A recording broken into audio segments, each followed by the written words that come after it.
সময় এবং স্রোত কারোর জন্য অপেক্ষা করে না।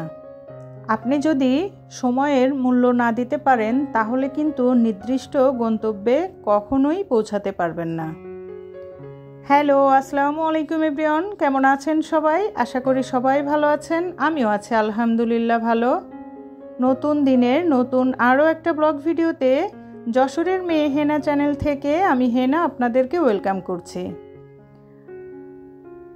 প্রতিদিনকার মতো আমার বেলকুনির ফ্রেশ ফুলের শুভেচ্ছা জানিয়ে আজকের ভিডিওটা শুরু করছি। বেলকুনি থেকে ফুলের সঙ্গে দেখা করে সরাসরি নাস্তা তৈরি করতে চলে এসেছি। আজকে ডিম পোস্ট করেছি আর রুটি ভেজে নিয়েছি। শুরুতেই আপনাদের সবাইকে একটা টিপস শেয়ার করি, আর সেটা হচ্ছে আমরা যারা ছোট ছোট গার্ডেনিং করি, যে কোনো ফুলই গাছে ফোটার পরপরই সেই ফুলগুলো কেটে হয়তো রুমে সংগ্রহ করবেন, তা না হলে যদি গাছেই শুকিয়ে যায় তাহলে কি হবে, যে ফুলটা ফুটে গিয়েছে সেই ফোটা ফুলই কিন্তু গাছের সকল ভিটামিন খেয়ে শেষ করে ফেলবে। আর আপনি যখনই ফুটন্ত ফুলটা গাছ থেকে কেটে নেবেন তাহলে কিন্তু ওই গাছে আবার নতুন করে একটা ফুল ফুটতে সাহায্য করবে। আমরা সবাই জানি যে ফুল গাছেই সুন্দর, কিন্তু নতুন আসার জন্য পুরনকে কিন্তু সবসময় জায়গা তৈরি করে দিতে হয়, তাহলে আমাদের গাছে কিন্তু আরও বেশি বেশি ফুল ফুটবে। গাছের ফুলগুলো কাটিং করে সরাসরি কিন্তু কাজে লেগে পড়েছি। আজকে রুমের অনেক কিছু পরিষ্কার করে নিয়েছি। এই যে ছোট্ট শোকেসটার উপরের কাপড়, ওভেনের উপরের কাপড়, ফ্রিজের উপরের কাপড় সব কিন্তু আমি তুলে ভিজাতে দিয়ে এসেছি, আর অফ ক্যামেরাতে অনেক কাজও গুছিয়ে নিয়েছি। এখন সব কিছু পরিষ্কার করে নিচ্ছি। ওভেনটা অনেক দিনই পরিষ্কার করা হয় না, তো চিন্তা করলাম আজকে ওভেনটা একটু পরিষ্কার করে নেই। আর এই তো দেখেন সুন্দর করে মুছে অন্য একটা কাপড় উপরে দিয়ে দিচ্ছি।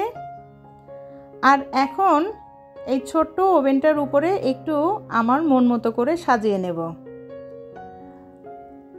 ঘরে যা কিছু আছে সেটা দিয়েই কিন্তু নতুন একটা লুক দেওয়ার চেষ্টা করেছি। এই যে আমার যে অনেকগুলো টিউলিপ ছিল, এখান থেকে আমি কিছু টিউলিপ নিয়ে ওভেনের উপরে রেখে দেব। আর এতে দুইটারই কিন্তু সৌন্দর্য বৃদ্ধি পাবে। আমি এই যে সসের একটা ছোট্ট কাচের জার নিয়ে নিয়েছি, এখানেই কিন্তু আমি ফুলগুলো রেখে তারপরে ওভেনের উপরে রাখব। সব সময় কিন্তু কেনা জিনিস দিয়েই যে ঘর সাজাতে হবে তা কিন্তু কথা না। এই যে আমি এই বোতলটার ভিতরে দিয়ে যখন সাজিয়ে নিয়েছিলাম, আমার কাছে কিন্তু দেখতে ভালোই লেগেছিল।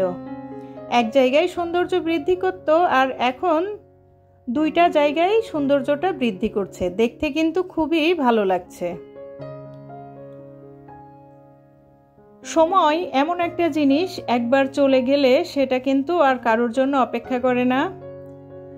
এখন আমরা বড় হয়েছি, যখন ছোট ছিলাম মা বাবা দুজনই ব্যস্ত ছিল তাদের কর্মজীবন নিয়ে। দেখা যেত কি, তখন তারা যখন অফিসে যাওয়ার জন্য বের হতো আমাদেরকে বলে যেত বাসায় খুব ভালোভাবে থাকবে, দুষ্টামি করবে না। আমরা যখন শুক্রবারে বন্ধ পাবো তখন তোমাদেরকে তোমাদের প্রিয় জায়গায় খেতে নিয়ে যাব বা ঘুরতে নিয়ে যাব। সময়ের পরিবর্তনে এখন সেই একই কথা আমরা কিন্তু মা বাবাদেরকে বলি। মা বাবা এখন তাদের কর্মজীবন শেষ করে অবসরে চলে এসেছে, আর আমরা কিন্তু কর্মজীবন শুরু করেছি। আমরা এখন অফিসে যাওয়ার সময় মা বাবাকে বলি তোমরা ঠিকমতো খাওয়া দাওয়া করবে, টেনশন করবে না। আমরা যখন অফ ডে পাবো তখন তোমাদেরকে তোমাদের প্রিয় জায়গায় ঘুরতে নিয়ে যাব, তোমাদের প্রিয় জিনিস তোমাদেরকে খাইয়ে নিয়ে আসব। এই যে সময়ের কথাটা শেয়ার করলাম, এই সময়টা আমরা সব সময় যেটার উপরে নির্ভর করি সেটা হচ্ছে ঘড়ি। আর আমি অনলাইন থেকে খুব সুন্দর একটা ঘড়ি অর্গানাইজার একটা বক্স অর্ডার করেছিলাম। অনেক দিন ধরেই কিন্তু আমি মনে মনে এরকম সুন্দর একটা বক্স খুঁজছিলাম। ফাইনালি সেটা কিন্তু পেয়ে গিয়েছি। আর এখানে 10টা ঘড়ি আপনি একসঙ্গে রাখতে পারবেন। আমার ছোট ভাই সে কিন্তু ঘড়ি অনেক পছন্দ করে, আর আমি যখনই তার রুমটা গোছাতে যাই তখনই দেখি এখানে একটা ওখানে একটা এলোমেলো হয়ে পড়ে আছে। তো এই যে ঘড়ির বক্সটা, এটা কিন্তু চারিদিকে একটা চামড়ার প্রলেপ দেওয়া, আর উপরেরটা কাজ, খুবই কোয়ালিটিফুল এবং অনেক সুন্দর, এক কথায় দারুণ একটা প্রোডাক্ট। আর এটার প্রাইস নিয়েছিল হচ্ছে 1300 টাকা। আমার কাছে মনে হয় যে 1300 টাকার ভিতরে খুবই ভালো হয়েছে। এই তো দেখেন আমি ঘড়ির সব বক্সগুলো নামিয়ে নিয়েছি আর একে একে করে কিন্তু সাজিয়ে নিচ্ছি। যে নাকি যার টাইম দেখে আমরা আমার নিজেদের জীবনকে সাজাই, তাকে যদি একটু নির্দিষ্ট সম্মান না দেওয়া হয় তাহলে কি হবে বলেন? এখন যখন আমি বক্সটা রেডি করছি তখন মনে হচ্ছে যে আরও কয়েকটা ঘড়ি হলে ভালো হতো, কারণ আমার কাছে যে ঘড়িগুলো ছিল সেগুলো দিয়ে কিন্তু বক্সটা ভরছিল না। এতদিন মনে হচ্ছিল যে কত ঘড়ি, আর এখন যখন গুছাতে এসেছি তখন দেখছি আরও কিন্তু অনেকগুলো ঘড়ি কিনতে হবে। এখন দেখা যাচ্ছে যে বক্স কিনে আরও কিন্তু ঘড়ি কেনার জন্য ইচ্ছা জাগছে। এতদিন থোয়ার জায়গা হচ্ছিল না, আর এখন ভরছেই না। আমরা মানুষ কোনো কিছুতেই কিন্তু সন্তুষ্ট না। যখনই একটা জিনিস পাই পরবর্তীতে কিন্তু আর একটা জিনিসের আশা করি। এই যে বক্সটা কিনে আরও কিন্তু ঘড়ি কেনার ইচ্ছা জেগেছে। যাই হোক, বক্সটা গুছিয়ে রেখে এসেছি। আপনারা কিন্তু কমেন্টস করে জানাতে পারেন যে কেমন হয়েছে। আমি যে কাপড়গুলো ভিজেতে দিয়েছিলাম সেগুলো ধুয়ে শুকানোর জন্য দিয়ে এসেছি, আর এখন রান্না করতে চলে এসেছি। আজকে রান্না করব হচ্ছে পেঁপে দিয়ে মাছ। ভিডিওর এই প্রান্তে এসে কে বা কারা আমার সঙ্গে আছেন? আমার ভিডিওতে মোটামুটি যাই ভিউজ হয়, কিন্তু লাইকের সংখ্যা একদম কম। প্লিজ আপনারা একটা লাইক দিয়ে আমার ভিডিওটা কন্টিনিউ করবেন। আপনি যদি আজকে আমার চ্যানেলে নতুন হয়ে থাকেন, আমার চ্যানেলে বলা কোনো কথা কোনো কাজ যদি আপনার ভালো লেগে যায়, আপনি চাইলেই আমার চ্যানেলটা সাবস্ক্রাইব করে আমার সঙ্গে থেকে যেতে পারেন। পাশে থাকা বেল বাটনটি প্রেস করে রাখতে পারেন, যাতে আমি নতুন কোনো ভিডিও ছাড়লে আপনার কাছে নোটিফিকেশন চলে যায়। আপনি আপনার সময় সুযোগ করে আমার ভিডিওটা দেখে নিতে পারেন। ইতিমধ্যে এই কাজগুলো যারা করে ফেলেছেন তাদেরকে জানাই অসংখ্য অসংখ্য ধন্যবাদ। আমি আজকে ফ্রোজেন পেঁপে দিয়ে তরকারি রান্না করছি। আমি সব সময় চেষ্টা করি যে কোনো কিছু যাতে নষ্ট না হয় তার সঠিক ব্যবহারটা করার জন্য।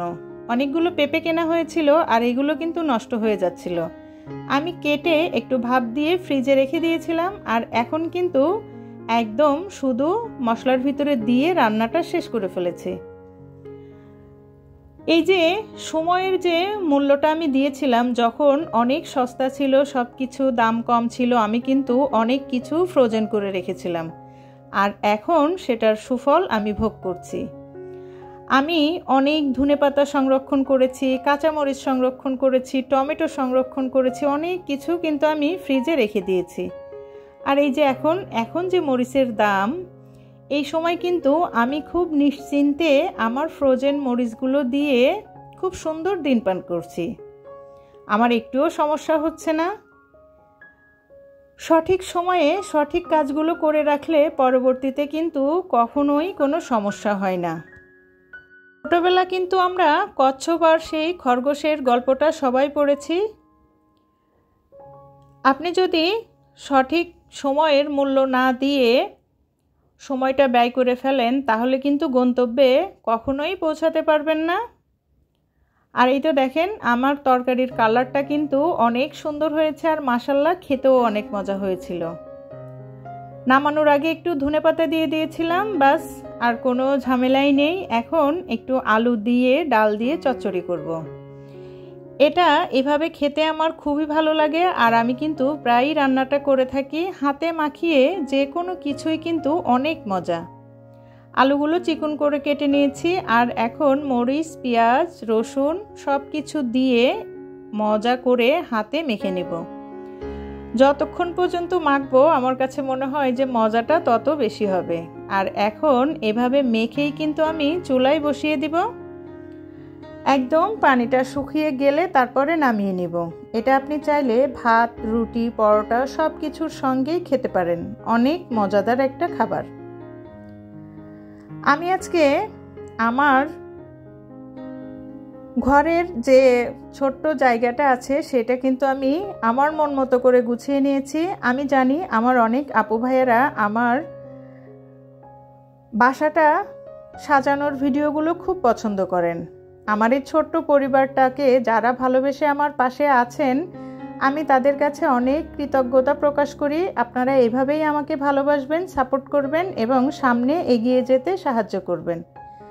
আমিও আপনাদেরকে এভাবেই সাপোর্ট করব, আপনাদের সঙ্গে থাকব।